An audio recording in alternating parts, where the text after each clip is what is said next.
Welcome to Holy Shit, where we process the religious trauma no one warned us about. Today, the grief of finding out that God never hated you. Learning that God actually loves you should feel like good news, right? Supposedly, yes. But when you spend decades believing that you are fundamentally broken, it's a little different. Realizing that that was all a lie doesn't feel like relief. Not immediately. It feels like mourning the person that I think I could have been if I knew this from the beginning. I grieve the version of myself that stayed in abusive relationships because I thought that love was supposed to hurt. I grieve the version of myself that stayed silent because on some level I believed I deserved punishment. If you're a Christian, you deserve punishment. Because if I had known that I was loved, that I didn't need to be fixed, that there was no reason for me to be abandoned. God, what would I have done differently? Would I have defended myself more? Would I have taken up more space? Would I have walked out of my pastor's office when he told me I needed to work on forgiving my abuser?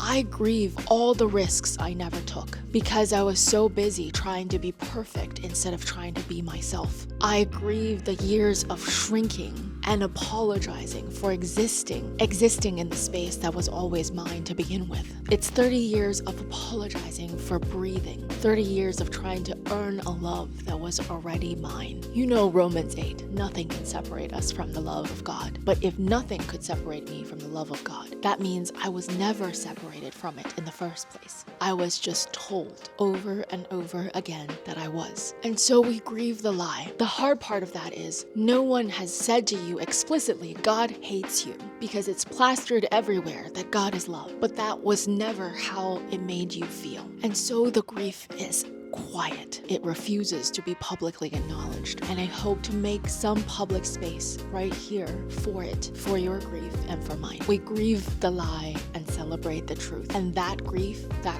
is holy too. Because grieving lies is how we make space for truth. Follow for more holy shit moments that will make you question everything you think you knew about faith.